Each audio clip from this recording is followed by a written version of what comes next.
안녕하십니까. 저는 강남노무법인의 김혜선 고문입니다. 오늘은 정봉수 노무사님을 모시고 제2장 근로계약의 제15조 이 법을 위반한 근로계약에 대해서 한번 말씀을 나누도록 하겠습니다. 우선 이 법에 관해서 이 조항에 대해서 조금 설명을 해주시죠. 네, 안녕하십니까. 공인노무사 정봉수입니다.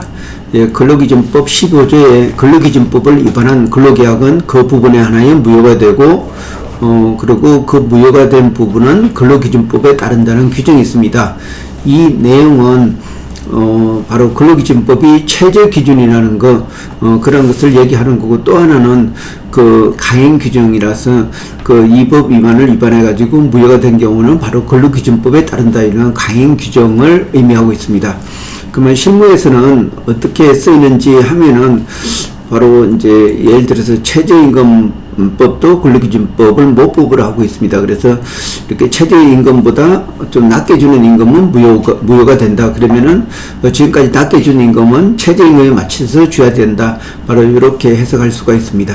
네, 그렇군요. 그렇다면 구체적으로 이 법을 위반한 근로계약이라고 하는데, 예를 들어서 어떤 조항, 그러니까 어떤 것이 이 법을 위반한 케이스가 되는 건지 좀 설명해 주시죠. 예, 사례가 굉장히 많은데 그 노사가 합의했더라도 그 신의 성실의 원칙, 신의 측에 따라서 노사가 합의했더라도 그게 바로 무효가 되는 법이 바로 이 근로기준 15조가 되겠습니다. 예를 들어서 당사자의 결함이 있으면 언제든지 일방이 고용계약을 해지할 수 있다.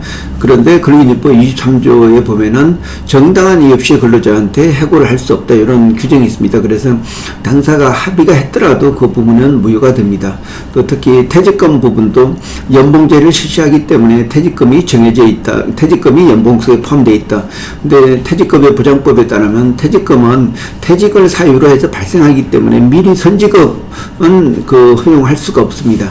또 그런 부분도 있고, 또 최근에 많이 문제가 발생하는 게 통상임금을 이렇게 할 때 연 단위로 지급하는 상여금은 통상임금에 제외한다.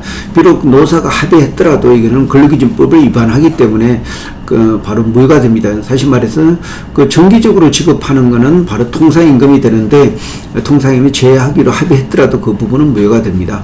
그리고 또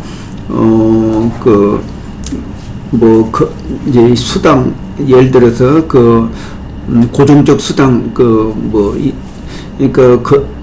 세금 목적으로 이제,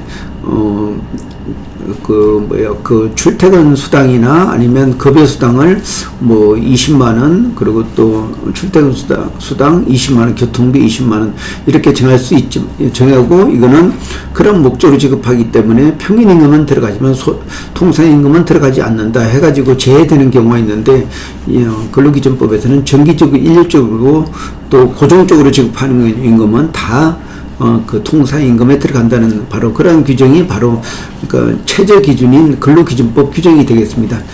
따라서 그런 부분은 근로기준법을 위반했기 때문에 무효가 되고, 무효가 된 경우는 바로 이런 통상임금에 포함돼야 된다. 다시 말해서 근로기준법에 따라서 계산해야 된다. 이런 내용이 바로 근로기준법 15조인 근로기준을 위반한 근로계약, 바로 이런 규정이 되겠습니다. 네, 그렇군요. 저도 최근에 이제 우리 강남 노무법인에서 이제 맡은 사건 중에서 어떤 회사에서 이제 근로 감독이 나왔는데, 이렇게 기본 그러니까 임금 이외에 이런 말씀하신 퇴직금이나 이제 다른 시간 외에 오버타임이라든지 이런 것들을 계약서에 정확히 쓰질 않아서 이게 나중에 지적사항이 되더라고요. 그런 부분이 말씀하시는 거겠죠, 그러니까. 예. 그러니까 근로기준법 17조에 보면은 사용자는 근로계약 체결 시에 임금, 소정 근로시간, 기타 법정 휴일, 법정 휴가를 서면을 명시해야 되고, 특히 임금의 구성 항목, 지급 방법, 또 계산 방법 이런 부분은 또 서면을 명시하도록 되어 있습니다. 이런 내용이 빠져 있는 경우에는 근로기준법 17조에 따라서 필수 기재 사항이 누락되어 있기 때문에 어떤 근로감독의 어떤 시정의 대상이 된다고 할 수가 있겠습니다. 네, 그렇군요. 그러면 시정이 대상이 되면 만약에 이런 법을 위반했을 경우에 벌금을 물고 이런 것까지는 괜찮은데 혹시 더 엄격한 그 벌을 받을 수 있는 건가요, 사업장에서? 예, 당연히 있습니다. 그래서 근로감독 사전에 점검할 때는 이제 시정 기간을 주고 시정하지 않으면 처벌하는데, 예를 들어서 근로자가 이제 임금 체불을 한다든지 아니면 문제 제기를 하면서 항상 근로계약서를 서면을 작성하지 않았다. 서면을 작성하더라도 이러한 특별한 내용을 포함시키지 않았다. 이런 식으로 이제 노동부에 진정이나 고소를 하게 되면은 그 사업주가 이에 위반했을 경우에는 바로 처벌의 대상이 됩니다. 네, 그렇군요. 그래서 많은 외국인 그 투자 기업이라든지 외국인 회사들이 한국에 법인을 설립해서 이렇게 운영을 하는데, 본국에서 이제 신의 성시로 해서 계약을 하지만 우리나라의 이 노동법의 근로기준법을 잘 몰라서 그 위반하는 이런 사례가 좀 많이 있는 것 같은데, 우리 그 강남노무법인에서는 많이 홍보가 되겠습니다. 이런 말씀을. 예, 말씀 고맙습니다. 예, 강남노무법인에서는 다양한 사건을 많이 하고 있는데, 이제 특히 외투기업에 이런 문제가 발생했을 때 사업주를 대신해서 그러니까 이렇게 문제 해결을 해준다든지 아니면 근로자를 임금 체불을 했을 때 임금 체불 플러스 이런 부분도 같이 그래가지고 어떤 사업주하고 어떤 협상의 대상으로 이렇게 하게 됩니다.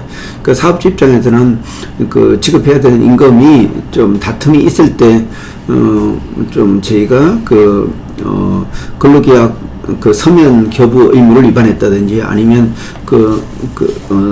근로계약의 필수기재 사항을 누락했다든지 이런 이유로 같이 임금 체불하고 같이 임금 근로계약의 어떤 서면 명시 의무를 위반했다 같이 제기해서 협상용으로도 사용하고 있습니다. 네, 그렇군요. 오늘 말씀 감사합니다. 네, 고맙습니다.